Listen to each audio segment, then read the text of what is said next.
9 senators voted against the 2-week funding bill to keep the government running. One of them was Bernie Sanders, independent senator from Vermont, who took to the floor to lambast Republicans for what he sees as blatant hypocrisy.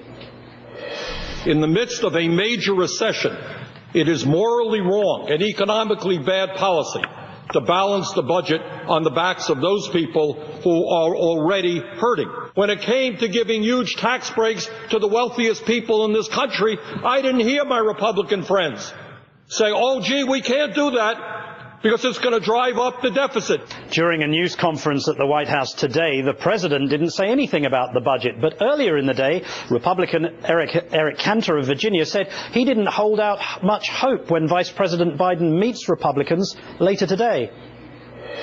It seems that Harry Reid and the Vice President are going to come forward with approximately $40 billion in cuts. That's not cuts. That's the status quo. That has been the position that Harry Reid has taken all along. And what we say is we need to cut spending. We need to trim the fat. We need to do what most Americans are doing, which is to find out how we can do more with less. And I'm joined now by Senator Bernie Sanders, independent of Vermont. Good afternoon, sir. Good to be with you. You're the author of this new book entitled The Speech, an Historic Filibuster on Corporate Greed and the Decline of the Middle Class. Can I ask you, why did you vote against this 2-week stopgap measure? I mean, do you want to bring the government to a standstill? Not at all. Not at all. It's imperative that we not bring the government to a halt. But what we have got to do when we talk about the budget is understand that the wealthiest people in this country are becoming wealthier. The middle programs that the middle class and working families need, ask these guys to start paying their fair share. And by the way, the effective tax rate today of the wealthiest people in this country is lower than it has ever been in recorded history in our country.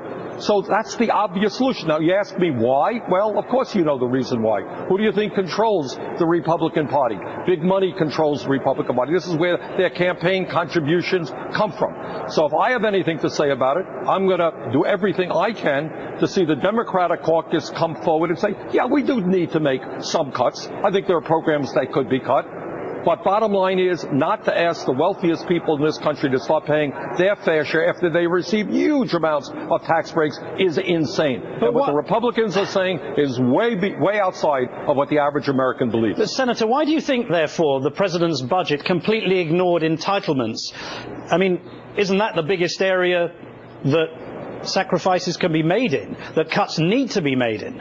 Well, I think if you're talking about entitlements, you're talking about Social Security. If you look at that poll as well, people will say you should not cut Social Security, and people are absolutely right. Social Security, as you know, has not contributed one nickel to the deficit. In fact, Social Security today has a $2.6 trillion surplus, can pay out every benefit for the next 27 years. Social Security is funded by an independent payroll tax, not by the United States Treasury. Now, when you talk about Medicare, you're talking about something different, serious problems.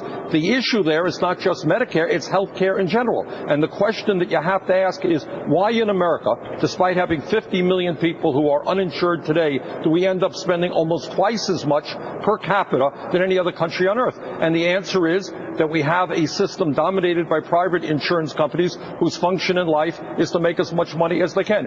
In my state of Vermont, we are trying to lead the nation in moving forward to a Medicare for all single-payer system, which cuts substantially the amount that we spend per person on health care. Senator Bernie Sanders, as ever, provocative and insightful. Thank you very much for joining us.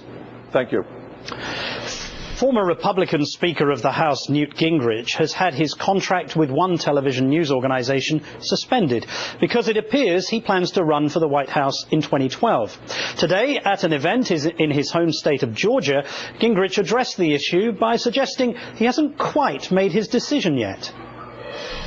We will look at this very seriously, and we will very methodically lay out the framework of what we'll do next. And we think that the key is to have citizens who understand this is going to take a lot of us for a long time working together. And that's why we felt it's very important with the 10th Amendment to get power back home. Anna Maria Cox is the Washington correspondent for GQ magazine, and she joins us this afternoon. Welcome. Good to be here. Anna, why should people consider electing a man who promised a contract with America but couldn't keep the covenant of marriage that he pledged to on two occasions? Why? Well, I'm not sure why people should. I can tell you that when I asked some Democratic consultants and advisors about his possibility of running, they didn't actually clap their hands together with glee and cackle, but they were pretty happy. So he's not a strong candidate, as you say. However, I will say this is going to be his last chance if he's ever going to run. He's going to be up in the John McCain ages if he doesn't run this time. And also, he's just been coy way too many times. Basically, since he was last speaker, there's been rumors about him running every 4 years. So this is really his last opportunity if he's going to.